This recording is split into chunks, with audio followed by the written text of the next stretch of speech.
네, 안녕하세요. 행정법률 전문사무소 승무입니다. 제가 아직 퇴원하고 계속 마무리가, 그러니까 심신 안정이 되지 않아가지고, 다 완치가 되지 않아가지고, 좀 거짓꼬라지거든요. 또, 예, 좀, 그래서 좀 이해해 주시고, 예, 사진 또 제 얼굴 최대한 작게 나오게 했으니까 좀 양해 부탁드리겠습니다. 음, 얼마 전에 이제 1월 8일 날 제가 받았던 건데, 좀 아파가지고 포스팅을 했어야 되는데, 너무 바빠서 저도 연말에, 이제 광주 서구에 이제 허가가 받았습니다. 방문요양 시설 센터.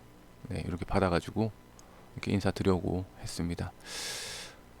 요즘은 어린이집에서 많이 넘어오시는 분도 많으시고, 그리고 요양보호사 자격을 먼저 취득하시고, 요양보호센터에서 이제 하시다가 이제 노하우 쌓으시고, 이제 나도 한번 해볼까라고 해서 학점은행제 사회복지사 취득하시고, 이렇게 개소를 많이 하시죠. 이제 광주 이번에 서구도 이제 시설장님 또 요양보호사로 먼저 한 3, 4년 정도 일을 하시다가 뭐 수급자 어르신들도 한번 같이 해보면 좋겠다라는 말씀을 하셔가지고 이제 센터를 하셨는데, 이제 문제는 이제 사업 계획서랑 운영 규정에서 계속 반려가 돼서 결국은 이제 한 2달 정도를 빠꾸 먹다가 이제 저희 쪽에 의뢰를 하시게 된 거죠. 연말에 너무 급하게 와오셔가지고 너무 저희도 좀 고민했었는데, 그래도 일단은 막 해드리는 게 맞는 것 같아서 급하게 또 했습니다. 그래서 잘 됐죠. 네, 지정심사까지. 네. 보통 이제 방문요양센터를 설립하기 위한 절차는 한 네 가지 정도로 보시면 돼요. 첫 번째는 담당 공무원 협의. 이게 중요합니다. 왜냐면 일단 가서 얼굴을 봐야 돼요. 음, 저는 반드시 하시라 그래야 돼요. 앞으로 시설 운영하실 거잖아요.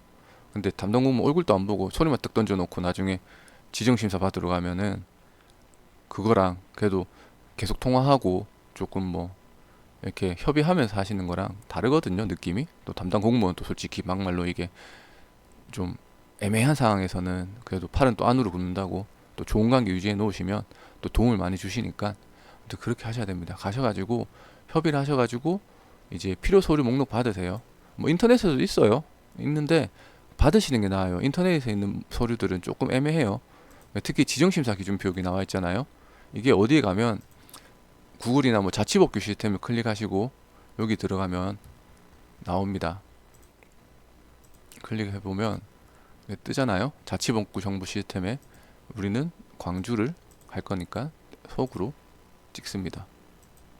네, 여기서 장기 요양이랑 검사를 하면 이렇게는 잘 안 뜨네요. 규칙을 볼까요? 여기 운영 규칙이 있죠. 여기에서 보이시나요? 쭉 내려보면 여기에 방문 요양 관련해서 이게 있어요. 요거를 딱 클릭하시면 다운로드 받거든요. 제가 미리 다운로드 받아놨는데 이렇게 뜹니다. 음. 여기 신설 2023년 1월 27일 정도면 양호한 거죠. 네. 요거를 보고 이제 사업 계획서나 운영 규정을 맞춰야 되는 거예요. 네. 여기 항목 예를 들어서 급여 제공 지침이 뭐 직원 교육 계획이 적정하게 수립되어 있는지 들어가 있어야 되겠죠. 그러니까 어디에 급여 제공 지침이나 운영 규정에, 그다음에 고충 처리 계획이 있는지, 이거는 뭐 어디에 있어란 말이 없으니까 뭐 사업 계획서나 운영 규정 있어야 되겠죠. 보통 운영 규정이 있죠. 뭐 이런 식으로 보고 이제 맞춰가는 건데, 음. 근데 이게 지자체 조례에도 최신판이 올라와 있는데 또 있어요. 근데 잘 안 바꾸죠. 그래서 가능하면 담당 공무원을 뵙고 오세요. 아까 말씀드린 것처럼 어떤 유의사항도 보셔야 돼요. 이거 지정심사 준비할 때 뭐 유의사항 어떤 거 있어요? 어떤 걸 주로 보나요? 이런 것도 물어보시고 하셔야 돼요. 그 다음에 저희한테 전화를 주셔야 되는 거지. 그것도 안 하고 그냥 우리 하고 싶어요 하면은 저는 이게 종종에 말씀드립니다. 먼저 뵙고 오시라고. 네. 아까 말씀드린 것처럼 네, 되죠. 두 번째는 이제 지정심사 서류에 맞게 이제 뭐 이런 서류를 작성을 해야 됩니다. 사업계획서나 운영규정, 예산서 이런 필요서들을 준비하는 거겠죠. 어, 이런 것들은 인터넷에 떠도는 양식도 있긴 해요. 그거 하시거나 저희 쪽에 카페에 들어가시면 이제 의료복지 자료실 두 번째 페이지에 보면 이렇게 두 번째 양식 이렇게 있거든요. 요거 하셔도 됩니다. 네. 근데 제가 볼 때는 이게 어렵진 않아요. 그래서 사회복지사로 활동하시고 좀 행정 업무 하시는 분들은 조금 고생하더라도 하실다고 생각을 해요. 근데 이제 워낙 이런 시설들이 많이 생기다 보니까 좀 까다롭게 보긴 하죠. 서류적인 부분에서도 좀 그런 문제는 있습니다. 그리고 서류를 제출하고 나면 이제 세 번째는 서류 제출하고 나면 이제 지정심사를 준비하는 거죠. 발표 준비하고. 근데 이때 이제 서류 보완이나 수정이 나오는 경우는 있어요. 물론 저희도 한두 번은 나올 수밖에 없어요. 왜냐하면 우리 서류가 형편없다는 게 아니라 보는 사람마다 서류에 대한 기준이 달라요. 그렇기 때문에 이 부분을 좀 더 뭐 강조해 주세요. 이 부분을 좀 더 이 계획을 좀 더 구체화시켜 주세요라고 하면 저희가 구체화 드리는 거죠. 근데 문제는 이제 내용이 부실한 경우도 있어요. 인터넷이나 아니면 다른 센터에서 했던 거, 과거에 했던 걸 받아서 그대로 제출하는 경우 있어요. 이름 바꾸고. 근데 지금 시대상 안 맞아요. 그러면 내용이 너무 부실하다고 반려가 되죠. 새롭게 그냥 운영 규정이 하나도 안 맞다고 새로 였으라고. 네. 그때가 문제가 되는 거죠. 네. 그리고 지정심사 발표하는 거죠. 이게 저희가 이제 반려가 되는 경우가 두 번 있었어요. 이게 좀 부끄러운 얘기인데 이게 지정심사 때 발생을 해요. 서류는 접수를 하면 돼요. 수정보안 나오면은 접수를 하면 돼요. 또 수정보안 하면 돼요. 그럼 접수가 끝나요. 이제 지정심사 때가 뭐가 문제냐면 시설장님께서 발표를 하는데 두 가지 유형이 있어요. 한 가지 유형은 어차피 다 몰라요. 시설장님도 다 처음이에요. 초보고. 그러면은 위원들도 안단 말이에요. 그러면 위원들이 막 질문을 해요. 그러면 한 시설장님은 머리 끌적끌적해서 모르겠습니다. 저 모르겠는데요. 해놓고 막 전화 따지는 거예요. 왜 이런 건 물어보고 이런 건 안 알려주시냐고. 저도 모릅니다. 위원들이 무슨 질문할지는 제가 뭐 보살도 아니고 모르죠. 근데 그런 분들 떨어질 수밖에 없어요. 근데 다른 분들은 어떻게 하시는 분들은 두 번째 분들은 어떤 유형이냐면 모르는 거 모른다 그래요. 저 모르겠다고 솔직히 모르는데 알려주시면 배우고 하면서 배우겠다고. 이렇게 하면 다 붙어요. 웬만하면. 그래서 들어가시면 모른다고 끌적끌적끌적 이게 맞아요 하면 위원들이 이게 맞아요라고 묻는 게 맞냐 틀려냐를 묻는 게 아니고 그러니까 시설장님 주관에서 이게 어떤 기준을 가지고 있느냐에 대한 질문을 하는 경우도 있는데 이게 맞냐라고 물으면 내가 틀렸나? 그때부터 이제 멘붕이 오기 시작하는 거죠. 네. 심의위원들도 전문 지식이나 복귀를 따위를 요구하지 않습니다. 뭐 물어보는 경우는 있겠죠.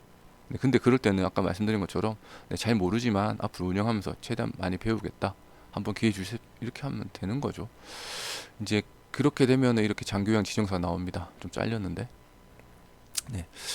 근데 이제 문제는 아까 말씀드린 것처럼 서류 접수조차 안 되는 경우도 있어요. 구성이나 내용이 너무 이제 빈약하다 보니까 그러면 월세 계약은 했지. 그러니까 수임료가 뭐 저희가 싼 건 아니에요. 그 누누이 말씀드리지만 어느 정도 비싼 편은 아니지만 그렇다고 또 싼 것도 아닌데 어쨌든 어느 정도 가격이 형성되어 있는데 야, 이 정도면은 내가 하는 게 낫겠다 싶어서 하시는 분도 계세요.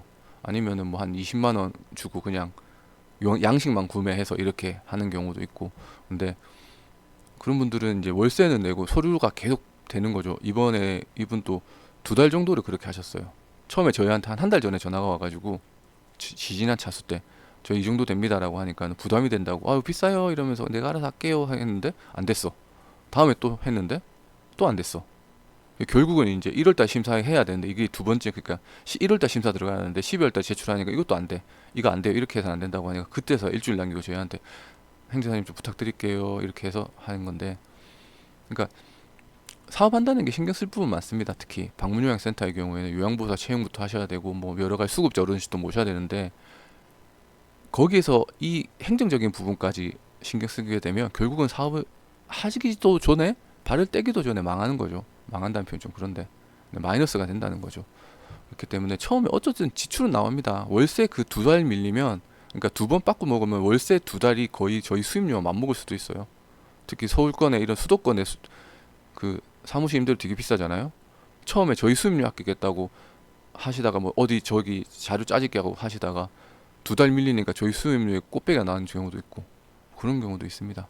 그래서 아무튼 뭐 방문요양센터 요즘에 많이 하는데 오로지 운영에만 관심을 가지시고 이런 행정적인 업무는 어느 정도 비용이 발생하더라도 빨리 지정받아서 빨리 하시는 게 이득인 거예요. 그 수입료 조금 뭐 사실 작은 돈은 아니겠지만 그거 아낀다고 해서 계속 딜레이 돼서 막 세 번째까지 가서 겨우겨우 되면 결국 수입료는 수입료대로 나가는 거고 월세는 월세대로 나가는 거고 그동안 처음부터 받아가지고 운영을 했으면 나오는 수익들이 기회비용 다 날리는 거니까 아무튼 그렇습니다. 그게 장기적으로 이득이 되는 거죠. 아무튼 그렇습니다. 뭐 궁금하신 거 있으시면 언제든지 전화 주시고요. 네, 오늘 여기까지 하겠습니다. 감사합니다.